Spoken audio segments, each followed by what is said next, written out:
I've always believed in the power of small gestures, the little things that remind someone you love them, even in the middle of a hectic, stressful life.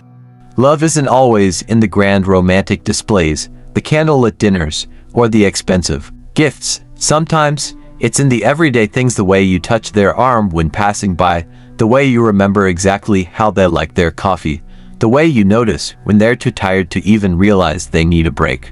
That's the kind of love Daniel and I had. My husband worked long hours at a prestigious law firm, and I knew how draining it was for him. He had a sharp mind, a relentless work ethic, qualities that made him an incredible lawyer, but also left him completely exhausted. Every night, it was the same routine. He'd walk through the door, his suit slightly wrinkled, the scent of his cologne mingling with the faint aroma of office air. He'd roll his shoulders as if trying to shake off the tension, loosen his tie with one hand, then press a quick, tired kiss to my forehead before sighing and collapsing onto the couch. It wasn't that he wasn't affectionate, he was. But work took so much from him that by the time he got home, there was barely anything left. And I hated seeing that emptiness in his eyes, that weariness that never seemed to fully fade, even on weekends.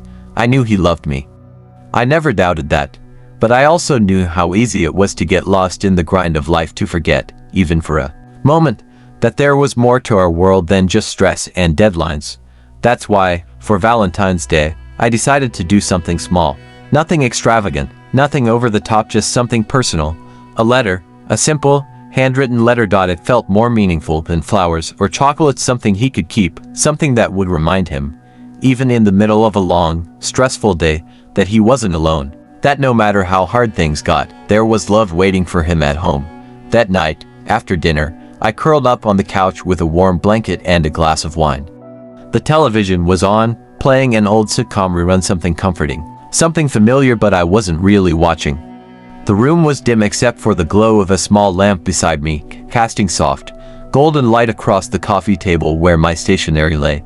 I picked up my pen and tapped it against my chin, thinking, how do you put love into words? I started with the beginning. I wrote about the first time we met, how awkward it was, how I had been so sure he wouldn't remember my name after our first conversation, how I had walked away thinking he was just another person I'd cross paths with and never see again. I wrote about our early days, those late night conversations that stretched into the early hours of the morning, the way we used to stay up talking about everything and nothing, how he had made me laugh so hard one night that I nearly choked on my drink, how I had known, even back then, that he was different.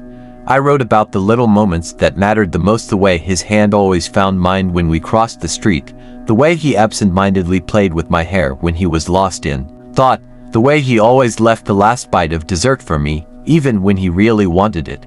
I told him how grateful I was for him, how much I loved the life we had built together. And then, I added something just for us. Our inside jokes. The ones that made no sense to anyone else, the stupid, ridiculous things we had laughed about over the years, the things that had become part of our private language. I smiled as I wrote them down, remembering the way he had gasped for breath from laughing so hard at some of them, the way those tiny, meaningless jokes had somehow become the fabric of our relationship. By the time I finished, my wine glass was nearly empty, and the clock on the wall read well past midnight. I read over the letter one last time, then folded it carefully, running my fingers over the crease. I placed it inside a soft pink envelope and, on a whim, pressed my lips to it before sealing it shut. Maybe it was silly. Maybe he wouldn't even have time to read it right away. But I wanted him to have it. The next morning, as I was getting ready for work, I made sure the letter was in my bag. Daniel was still half asleep when I kissed his forehead, murmuring a soft, happy Valentines. He smiled against the pillow, his voice groggy. You too. I lingered for a moment, watching him. I loved him so much. I wanted him to know that. On my way to work, I stopped by his office. Daniel's law firm was in an older, stately building, one of those places with marble floors and high ceilings, elegant but sterile. It always felt too cold, too impersonal, but that was just the nature of his work. The receptionist at the front desk greeted me with a polite but distracted smile, her fingers typing away at her keyboard. Hi, I said, holding up the pink envelope. I just wanted to drop this off for Daniel. She glanced up at me, then she smiled, nodded, and I told her to have a great day. That evening, Daniel came home, as usual, tired but smiling, just like always. He dropped his bag by the door, loosened his tie, kissed me hello. We had dinner together, talking about our day, well, mostly his day. He didn't mention the letter, but I didn't bring it up either. Maybe he hadn't gotten around to reading it yet. Maybe he wanted to save it for later. I figured I'd hear about it soon enough, but the next morning, before I even had time to get out of bed, I heard the sound of the mail slot opening. The usual stack of letters slid onto the floor, the soft thump barely registering in my half-asleep mind. For a second, I smiled. Daniel must have written back. It wasn't like him. He'd always been more of a talker than a writer, but maybe my little Valentine surprise had inspired him. I sat up, rubbing the sleep from my eyes, and made my way over to the mailbox. I tore the envelope open and pulled out the letter. It was written on the same stationery. I had used the same smooth, off-white paper, the same faintly embossed edges. At first, it was sweet. I got your letter.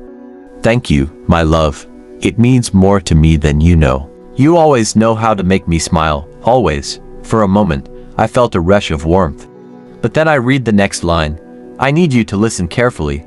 This is important. I don't know who has been coming home to you every night. I froze. I felt the ghost of a shudder rip through me. Forcing myself to keep reading, my hands suddenly clammy against the paper. I haven't left the office in months. I don't know what's happened. I don't know how. But something is pretending to be me. The letter slipped from my fingers. My breath came slow and uneven. The words blurred in front of me, my mind scrambling for any rational explanation. It had to be a joke, a cruel, elaborate prank. Someone at Daniel's office must have found my letter, copied his handwriting, and sent this back to mess with me. Maybe even Daniel himself, though I didn't understand why he'd do something so strange. And yet, my skin prickled with unease.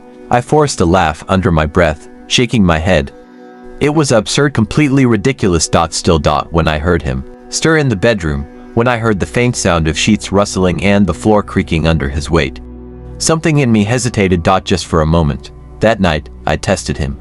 I mentioned things only Daniel would know, asked him about memories we'd shared, about moments he had cherished. And one by one, he got them wrong. The next morning, I left. I didn't go to work. I went straight to his office. When I asked to see him, the receptionist gave me a strange look. Oh, honey, she said softly. He hasn't been here in weeks. I demanded to see his office.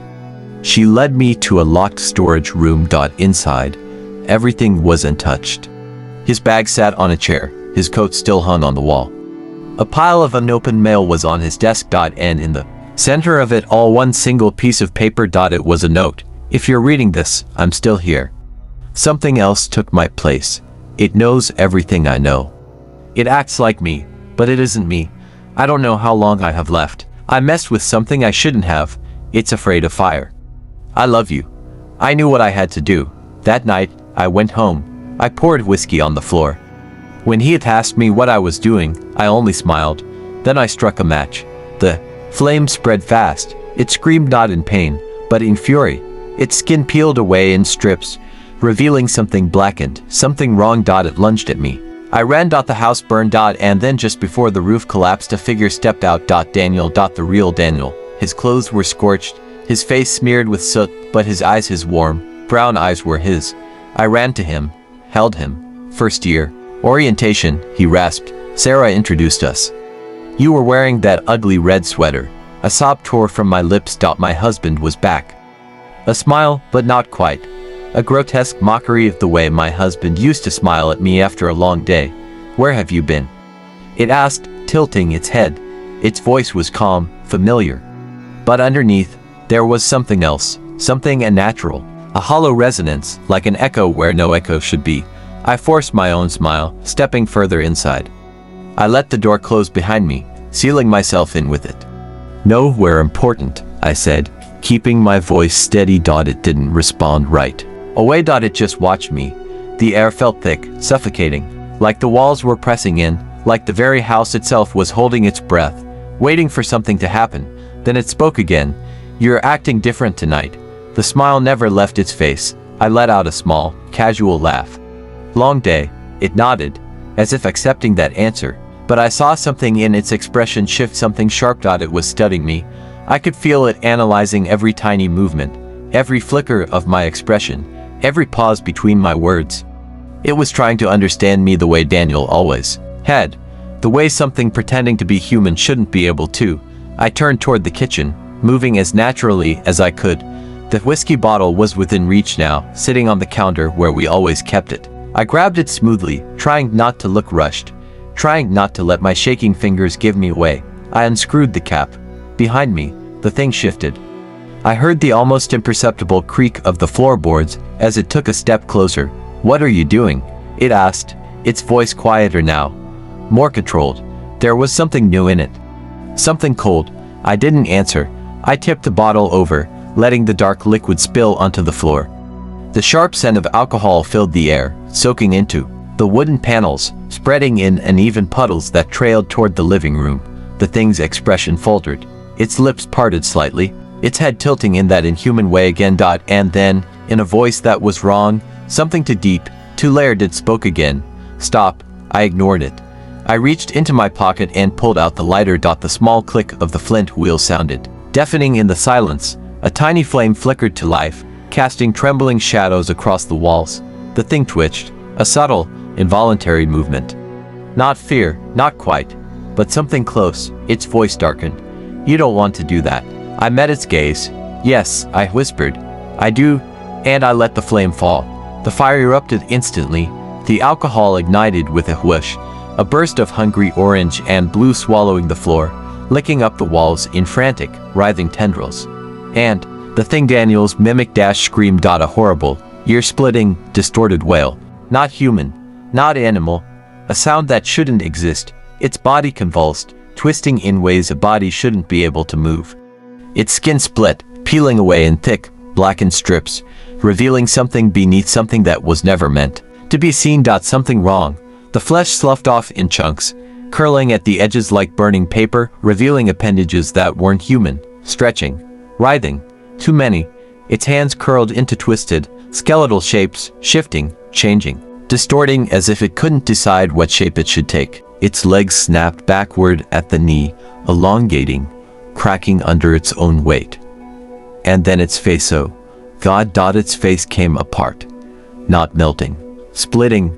The features I had kissed, the lips I had loved, the eyes I had once trusted, they broke apart like shattered porcelain, revealing something underneath that was never human. I stumbled back, the fire surging between us, filling the house with suffocating heat. It lunged at me.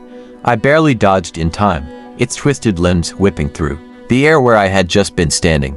The flames caught the curtains, crawling upward, swallowing the ceiling, devouring everything in their path. The house groaned.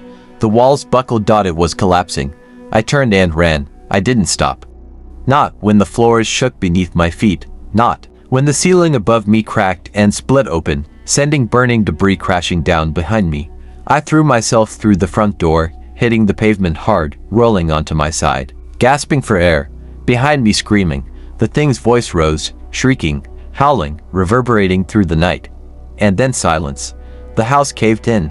The roof collapsed, sending flames bursting skyward, embers drifting into the night like dying stars. The fire swallowed everything, everything except movement. A shape in the flames. My breath caught in my throat. My pulse pounded. A figure staggered forward. Not the thing. Not the monster. Daniel. His clothes were scorched, his skin smudged with soot, his hair a mess of sweat and ash, but his eyes were his, warm, brown, familiar, real.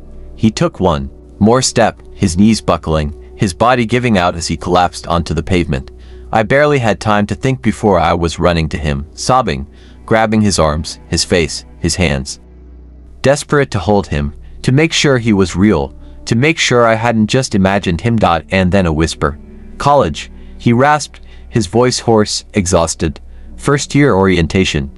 Sarah introduced us. You were wearing that ugly red sweater." A broken sob tumbled from my lips. I pressed my forehead to his, tears spilling down my cheeks. He was real. He was mine. And I had finally brought him home.